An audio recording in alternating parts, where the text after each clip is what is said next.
Ben justement, vous avez mis le mot, ça fait un bon relais pour passer, relais transition sur le mot intégration.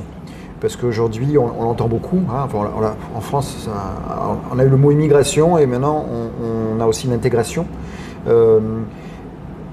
Puisque lorsqu'on parle de certaines banlieues, alors pas toutes, hein, je pense que dans les 1506, c'est pas tous dramatiques comme dans certaines qui font la une des journaux, comme vous dites, les quartiers nord de Marseille ou certaines banlieues parisiennes ou des grandes villes, on va dire, il y en a des plus modestes.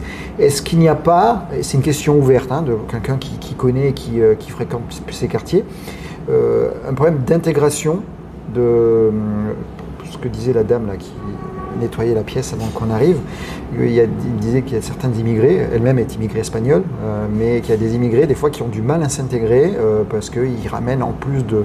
Enfin, ils ramènent, je ne peux pas dire le mot péjoratif, mais aussi une culture où des fois une non-envie de s'intégrer, où c'est juste de la mythologie, où c'est effectivement un petit nombre, et dans ce cas-là, quels seraient les leviers pour arriver à les faire participer à la société française. Alors tout à l'heure, moi je parlais d'intégration sociale et d'intégration économique. Là, vous allez sur un autre champ qui est celui de l'intégration des immigrés.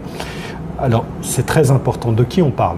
Si on parle de gens qui ne sont pas français, qui sont arrivés pour s'installer, on peut parler d'intégration. Si on parle de jeunes, de moins jeunes, qui sont nés en France, qui ont grandi en France, on parle de Français. Ce sont des Français. Oui.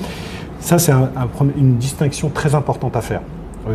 Les éléments de langage sont extrêmement importants. Oui, c'est très sensible dans ces domaines-là. Donc, pour ceux qui viennent d'arriver, qui sont dans un parcours, je suis dans un pays étranger, je viens en France parce qu'on a besoin de moi, parce qu'on m'a proposé un travail ou parce que tout simplement j'espère et j'aspire à mieux et que je suis rentré de façon légale, c'est-à-dire qu'on m'a invité. Moi, je vous pose la question. Vous ne trouvez pas que c'est un hasard exceptionnel de voir des immigrés tous cantonnés au même endroit, dans les mêmes logements sociaux? Ce que je veux dire par là, c'est que si vous vous baladez dans les quartiers, à l'Ariane, à Nice, à Vaux-en-Velin, au Mas du Taureau, au Val-Fouré, à Mantes-la-Jolie, vous allez vous apercevoir que les cités sont structurées de manière homogène par bloc. Vous avez le bloc maghrébin, vous avez le bloc subsaharien, vous avez le bloc indo-pakistanais, vous avez le bloc turc. Qui a décidé de structurer les banlieues comme ça? Qui décide dans les commissions d'attribution de logements des HLM de mettre les Turcs avec les Turcs, les Maghrébins avec les Maghrébins et les Subsahariens avec les Subsahariens, les Indo-Pakistanais avec les Indo-Pakistanais? Qui décide? Et ensuite, vous avez ces gens, ces petits bonhommes gris, en costume gris, qui décident de l'attribution des logements. Les mêmes, vous les retrouvez à l'Assemblée nationale ou sur des plateaux télé, la main sur le cœur, vous dire « nous sommes contre le communautarisme ». Les mêmes qui structurent le communautarisme sur le terrain sont ceux qui appellent à ne pas faire de communautarisme. Évidemment, la bonne solution, ce serait de ventiler et d'attribuer des logements avec une plus grande mixité ethnique. Ça, c'est le premier point. Le second point, concernant l'intégration sociale des Français qui sont là, dont les parents peuvent venir d'ailleurs, hein, d'Afrique, d'Asie, d'Amérique du Sud, des pays de l'Est, eh bien, cela, c'est un autre sujet. Le sujet de leur intégration, il est d'abord et avant tout intégration sociale. Sociale au sens économique. Vous en avez qui ne sont pas français, qui doivent peut-être apprendre la langue, qui doivent apprendre l'histoire du pays qui les accueille, qui doivent apprendre la culture, etc. Mais vous en avez d'autres qui n'ont pas besoin de les apprendre puisqu'ils sont nés là. Ils le sont de français.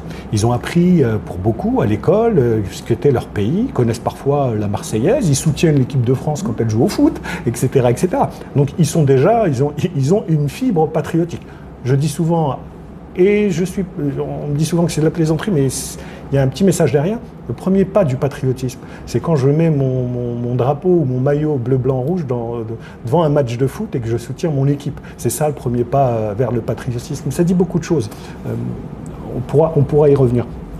Donc on a cette intégration des primo-arrivants, qui est une chose, et puis l'intégration sociale, économique des Français qui sont là.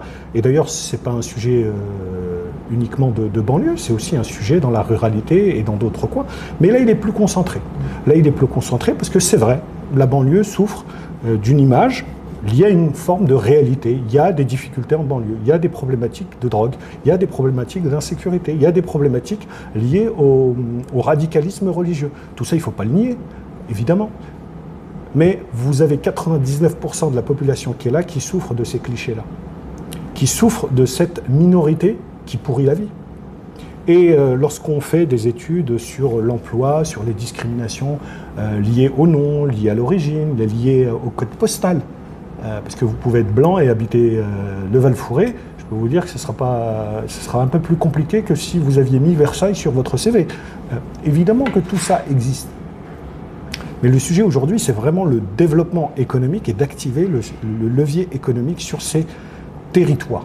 Vraiment, c'est le sujet parce que vous discutez avec des policiers, peut-être que vous en inviterez, des flics de haut vol, discutez aussi avec des gens de l'action sociale et des gens qui sont très engagés sur le sujet, ils vous diront c'est le levier économique qui peut régler une bonne partie de nos problèmes parce que on pourra mettre tous les policiers qu'on veut et toutes les assistantes sociales qu'on veut, c'est pas comme ça qu'on réglera les problèmes ou les principaux mots MAUX dans ces territoires. Non, mais ça, ça, je vous rejoins complètement sur la partie. Alors, vous avez donné plusieurs sujets. Hein. Je vais le faire à l'envers sur le dernier point que vous avez dit. Et ça j'y reviendrai après. Non, je vais plutôt commencer par la suite, l'autre, parce qu'on ne va pas en parler plus.